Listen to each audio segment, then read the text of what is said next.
abound. All the bad things that happen in this town are because of one thing. An evil thing that feeds off the people of Derry. Number 10. The fate of Henry's friends. Like his hair. Like Michael Jackson. In the 2017 film, Henry Bowers pursues the losers into the Neibolt Street House alone, having already suffered a mental breakdown and murdered his friends and father. In the book, Henry and his two main cronies, Reginald Belch Huggins and Victor Vic Chris, follow the losers into the sewers, not realizing the danger that awaits them. Vic is decapitated by it, who appears as Frankenstein's monster. When it turns on Henry, Belch defends his friend and gets half his face ripped off as Henry runs away. It's only then that Henry has his full breakdown. He gets lost in the sewers for days, and when he emerges, is arrested for murder. They may be bullies, but this scene was ultimately laugh. totally This is torn on to YouTube. shreds.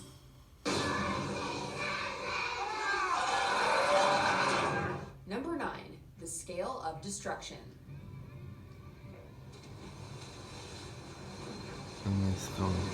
After finally defeating Pennywise, the losers must escape the sewers while above ground a huge storm brews.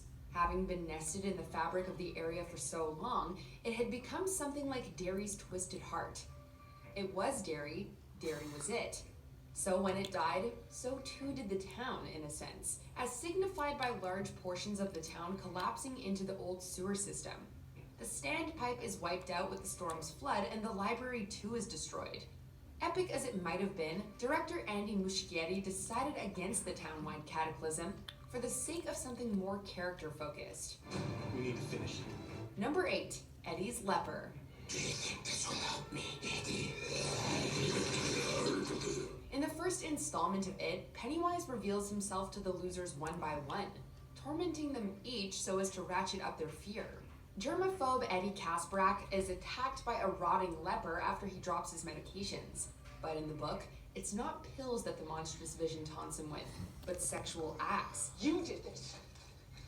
You know how delicate he is. Eddie is the most sheltered and emotionally immature of the losers, his mother being overly domineering and fretful. The fact that he marries someone just like his mother might communicate something about his stunted sexual issues. Easter egg, it's the same actress in Chapter 2.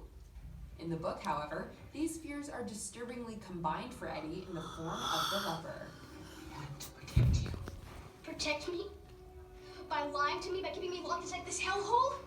Number 7. Henry's unhappy home life. Look at them now, boys. In the book, Henry's violent pathology goes even deeper than what we see on screen. Butch Bowers, his father, is a mentally deranged Marine veteran whose verbal and physical abuses are not only something Henry fears, but sickly depends on, as it's one of the most consistent aspects of his upbringing. Like any boy desperate to gain his father's approval, he tries to take after him, which includes all of his abuse and racism. As his father once poisoned Mike Hanlon's father's livestock, so too Henry poisons Mike's dog. The racism and generational nature of violence plus mental illness exacerbated by abuse are touched upon in the films, but not as deeply explored as leading contributing factors to Henry's eroding sanity. Let our professional photographers at Portrait Innovations capture this special moment with your family. Click to receive a discount code on portraits you will check. Number 6. The Bradley Gang and Sleepy Silver Dollar Deaths. The Bradley Gang shooting makes its film appearance by way of a mural, but in the novel, a group of outlaws are happily gunned down in the street by the average citizens of Derry. Later, those involved will remember a clown amongst the shooters, with its gun always identical to the one the person who saw it was holding. But the unmentioned Silver Dollar Massacre is worse by far, after beloved union organizer David Hartwell and others were tortured and butchered by thugs. A friend of Hartwell's murdered the thugs in the Silver Dollar Bar with an axe, while townsfolk just went on drinking and chatting like nothing was happening. The massacres show an adult perspective and the callous indifference of the town while infected by it. Number 5. Beverly's Dad. Tell me you're still my little girl. Yes, Dad. While many of the adults of Derry seem to be vying for the Worst Parent Award, Alvin Marsh is on a Oh, whole this is other some- level of terrible. Mr. Marsh is bad in the movies, but his abuse is fully played out in the book. You doing lonely things down in the woods with those boys? No, nothing. You don't have to worry. I promise. What's this? Misogynistic and controlling, he's constantly angry and worries that all Beverly's friends are boys. At one point, Ed takes the form of her dad and tells her that he loves beating her because he secretly wants to abuse her in other, more terrible ways. Another time, he chases her out of the house, and she knows that if he catches her, he'll kill her and worse. While Beverly believes he must be under the persuasion of Pennywise, it doesn't make what's happening any less horrifying. Number 4, the death of Eddie Cochran. They say they found part of his handle chewed up near the standpipe. He has to borrow pencils. Eddie Cochran's missing poster is observed in one scene, and the tragic fate of this boy has been hinted at, but the incidents leading up to his demise were left out of the movies. Like several kids in Derry, Eddie Cochran came from an abusive home.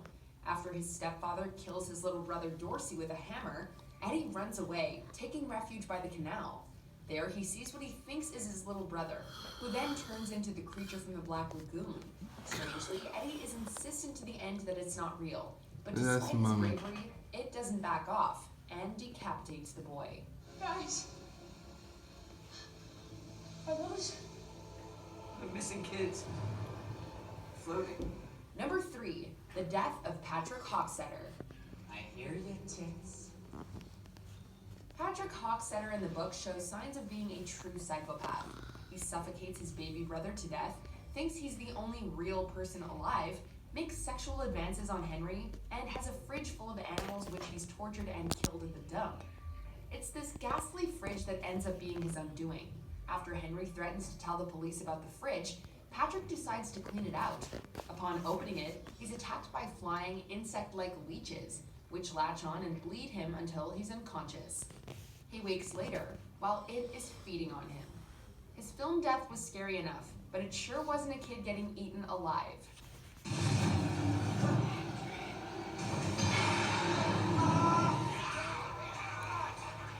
Number 2, the black spot.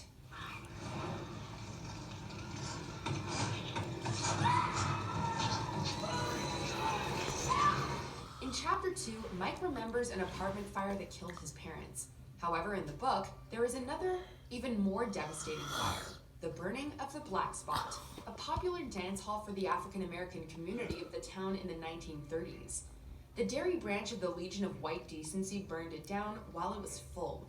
Mike Hanlon's father survived the attack, saved by none other than Dick Halloran. Yep, from The Shining, who worked there, but most others died. This is Dick Halloran, our head chef. Mr. Halloran, I'm Jack. The descriptions of Oh, the this fire is and a the sign. people dying as they try to escape the inferno are brutal. The moment also shows how it is not just monsters for kids. It can represent another very ugly side of society. You need to start taking more responsibility around here, Mike. Your dad was younger than you when Not my dad, okay? Before we continue, be sure to subscribe to our channel and ring the bell to get notified about our latest videos. You have the option to be notified for occasional videos or all of them. If you're on your phone, make sure you go into your settings and switch on notifications. Number 1, the sewer scene. I saw us, all of us, together back in the cistern. We were older. Maybe our parents' ages.